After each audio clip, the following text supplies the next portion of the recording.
Hey YouTube, what's going on? The reason for this video is I got myself a new SKS rifle. I'm going to sit down here and I'm going to tell you about it. Now, here's the thing. Usually SKSs are running about $300-350 at a gun show or online at places like Centerfire or Atlantic Firearms. I'll see if I can hot link that in there, but we'll do that later. Anyways, I picked up this numbers matching Yugoslavian one at Cabelas, of all places, for $199. $199. They had them on special for $269, but when I went in there, the kid goes, "Oh, I can't sell it to you for $269." I go, "Why is that? That's what your ad is." He goes, "Well, it's $199. I was like, "Okay." You know what my mistake was? I went back 4 days later to go buy a couple more, and they were gone. So anyways, I'm going to tell you about a Yugoslavian SKS, because I didn't really know a whole bunch about them. This one, according to the serial number, was manufactured in 1988. Excuse me for my cough, I'm pretty sick, but I'm also pretty excited about my rifle, so I'm going to tell you about it. Anyways, it shoots 7.62X39mm round, same round as a AK-47.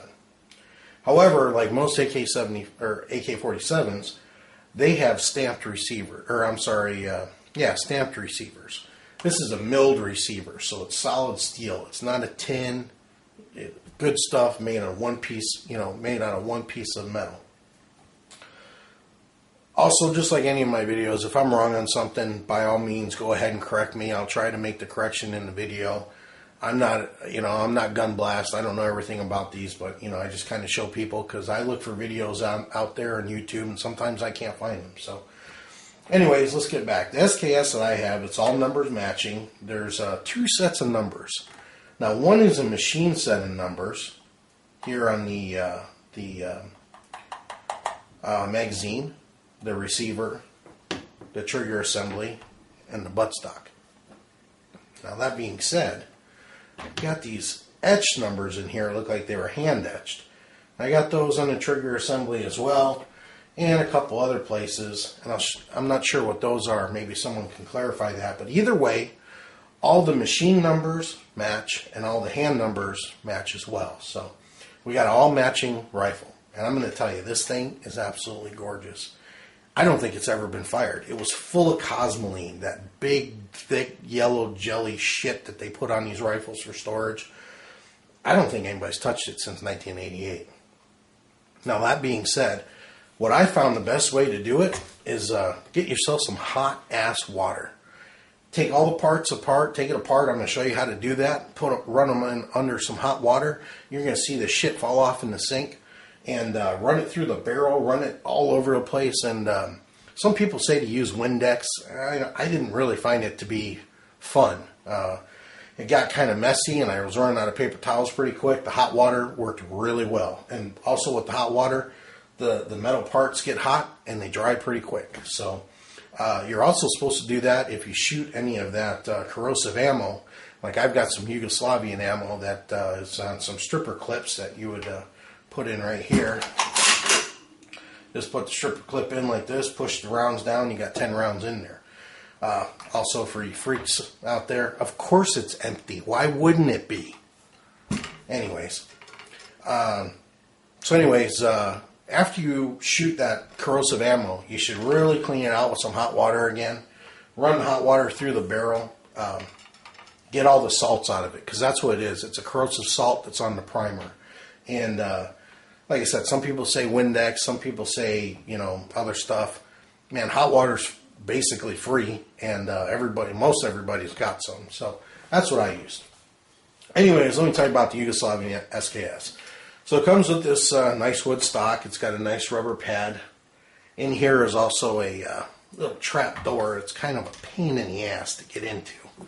And came with a cleaning kit. That pops out here. Which, guess what? I forgot to clean with the hot water. Just remember that. So there, you can kind of see all that fucking nasty cosmoline bullshit that's on there. It's pretty disgusting. Anyways, okay, fuck it. We're going to set that aside. Oh shit, now it's on the carpet. Girlfriend's going to be pissed. Oh well. Anyways, so you got that little trap door there. That thing slides in there.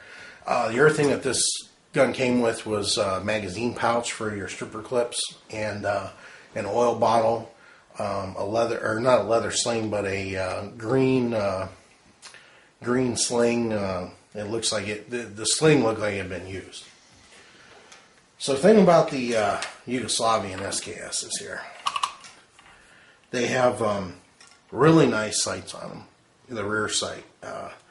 Every click is positive. Really nice sights. Rear sights. I'm sorry. The other thing that they have is they have a gas tube here that you can push this down. Now you're a single shot. Now, why would you want a single shot on an SKS? Well, I'm going to tell you. Because this right here is a sight for a grenade launcher. Yeah, you can find them online. I'm not going to buy one. I'll probably get myself in trouble shooting tennis balls off of my neighbor. But anyways, that grenade launcher goes on the end here, and you slide it on and, shoot a blank. Not a live round. Shoot a goddamn blank. And poof, your tennis ball or your grenade, for whatever reason, goes off. I'm not going to use that. So we're going to fold that down and remember to push this off to the side so now you're at semi-auto mode where it cycles right. The other cool thing is these have a tritium fiber or tritium night sight. This gun was manufactured in 1988, like I said. You can't really see it right now, but the thing still freaking glows.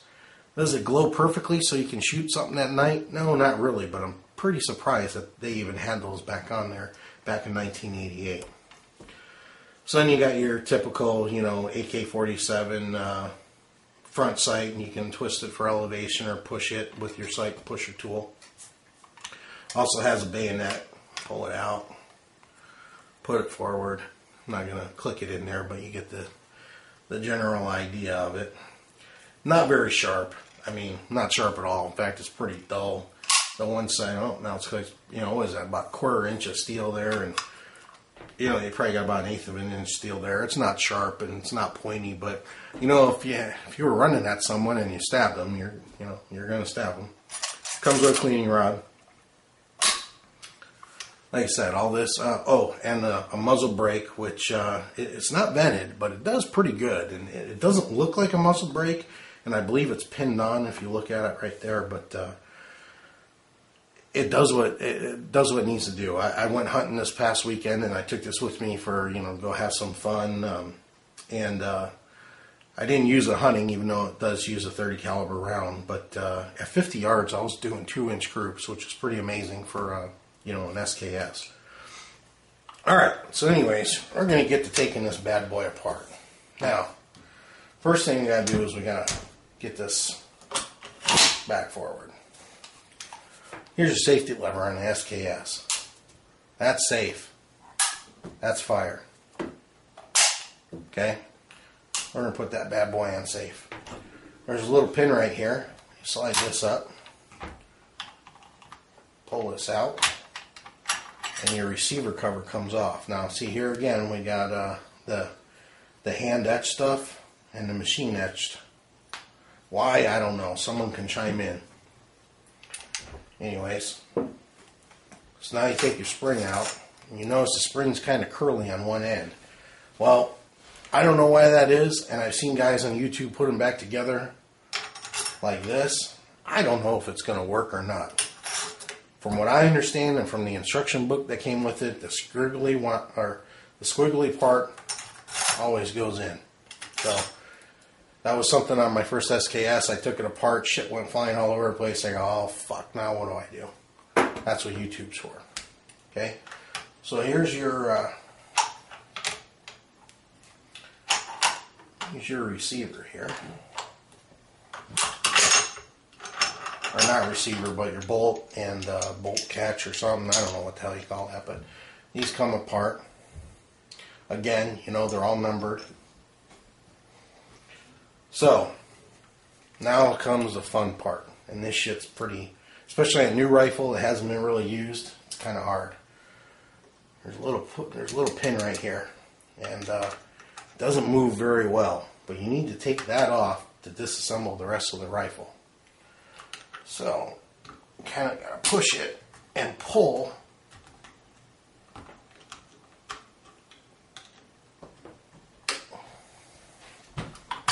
Let's release that. I think that might help. Okay, we got a problem. Am I missing something here? No.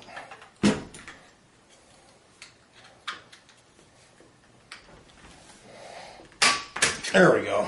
Like I said, it's real stiff. It's a fucking bitch is what it is. So anyways, there's your trigger assembly. Now, like I said, when you first get these and they're new, they're covered in that cosmoline shit. Just run under hot water and get it all out. So that comes out. Your magazine comes out. 10-round magazine. Now, once you got a part this far, if you want to use a 20 or 30 round, instead of putting this back in, you leave it out, put it back together, and then you can put your 10-round magazine in and it clips, and you know keep it attached with that. So now, on some SKSs, you got this little spring right here. Well, I shouldn't say on some, but on all of them. Okay, this one in particular, this one, it ain't coming out, which is a good thing because it's one less thing I got to worry about losing. Now, on my old SKS, which was a Narenko Chinese one, that thing poof, flew out, couldn't find it for 20 minutes, and I found a fucking dog eating it. Stupid ass. So, alright, so you lift up your bayonet here, and you pull your stock away from the rest of the rifle there. So now, pop that back down. Just like on AK-47 for your foregrip, take it off, you got to turn this. Now, one thing you want to be careful is you don't want to turn it too far because there's a bar, part of the assembly in here, and I'll show you that in a minute. But you just want to turn it so that it's flat enough to lift this up, and you pull this out. Now, there's your gas rod, piston rod for your cycle back and forth. So once you get that out, now here's the thing: don't do what I did and just lift that fucker up, because that thing is going to shoot all the way over there and damn near break a window. I know because I fucking did it. So don't fucking do it. So put your hand here, lift that up, boom, that thing comes flying out. Just another little piston and a spring. Once you get it cleaned off with all the cosmoline, I really don't even think you need to take it out anymore. But we're going to put that back in there, and then you turn this just enough to hold it in there. Just like that. And you're good to go. Again, this is all just, this is all one piece metal that's been, it's not stamped, it's, I'm drawing a blank again here. I'm not a very smart guy, we all know that, right?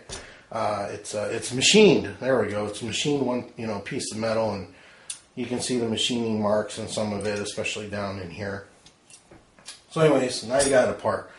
So take all these little pieces, take them in a little sink, run them over with hot water, fucking let them sit in there for a while and get all that cosmoline bullshit off. And then take your, your whole assembly here, and if you got like what I got in my house, I got a little wand that I can pull out from my kitchen sink and, bring it up about 4 or 5 feet. And I just dumped water down the barrel and all in here, and excuse me. You want to get all the cosmoline out of this, and this shit's just fucking everywhere. But you want to make sure you get it all out of there. You can still see some of it a little bit on the bayonet every once in a while. Trying to get it all out. It's just kind of a pain in the ass. You can still see a little bit, but that's not really going to affect it. So, all right. Anyways, there it is. There's all your pieces that to take your SKS apart. Now we're going to put this bitch back together. Basically, same way. Put your rod back in here in the open end. Put it on this little nub here. When you put it back together, I'd probably say put a little bit of grease on there, or oil or something, just so that it doesn't stick. One thing with the hot water is the hot water dries, but I did notice I had a little bit of rust right in there. You can see it's still kind of a little dirty. I'm going to take it apart after I'm done with the video again and put some oil, but I'm not going to do that right now because I don't want oil all over the place. So anyways, put this in here, make sure your little pin's in, push it down, push that back down where it goes, and you're good to go for there. Turn around. You don't even have to really lift the bayonet up, but I guess you do. Let's lift it up a little bit. Put that in the groove, put that down. Plus the bayonet helps keep that wood stock in place. Now again, for $199, man, this is probably the best condition surplus rifle I've ever owned at a cheap price. I mean, it's unbelievable. I mean, there's not a nick in this wood.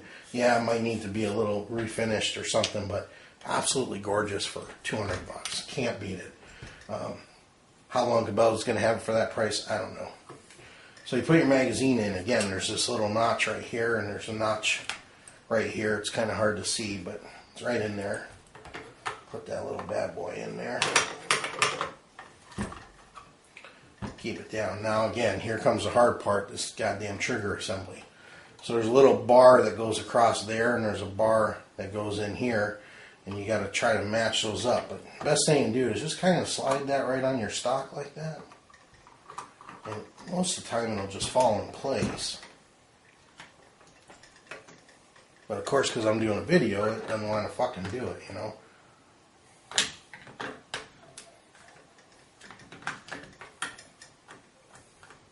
Alright, so there we go. Now you gotta push this shit.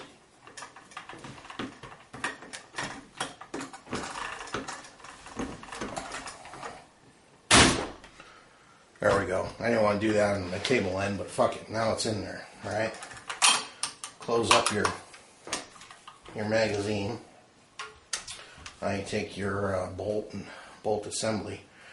Now you can see where this is here, where the firing pin is. Right there. So this is the forward part of the bolt. And this just basically slides in just like that. Now it's not going to stay there, it'll fall out, but I'm just showing you this way you know you got it in the right area. So the bolt catch is here.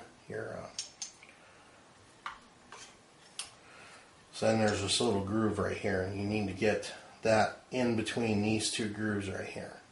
So basically, this is the bottom part of the bolt's going to fall. Not a big deal. Just drop it in there. Slide it forward. Gotta push it down a little bit.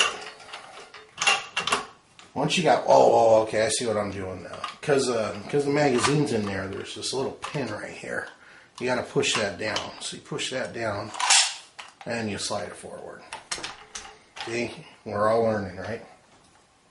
So now you got that in there. Again, take your squiggly part. Squiggly part goes in that little hole right there. Push that. And just kind of set it right there. It'll end up centering itself once you get your receiver cover off. So make sure that's pulled out. Take your receiver, slide it forward, just like that. Push that pin in, slide it down. Now, you heard the click, just kind of like on an M1. You don't want to get that M1 thumb, so just carefully push it down, push it forward, take your safety off, boom, you're good to go. Again, Yugoslavian SKS, I bought from Cabelas for $199. If you guys got any questions, just post something on the video. I'll try to get back to it as soon as I can. If not, happy shooting, man, and it's the first week in November 2011, and I know my Cabelas have sold out of these, but if you can go find one for $199, I highly recommend you go get one. Now they had some older Chinese Norinkos there, and they don't have the they didn't have a bayonet, they didn't have the grenade launcher or the what do you call it, the flash suppressor or night sight, but you know, they were from the 50s. The ones I saw even had Tula markings, which are pretty sought after. And like I said, I went back a couple of days ago to go pick up a few more of these, and they were all gone. They went by pretty fast. So, anyways, Yugoslavian SKS. Take care, guys. Have a good one.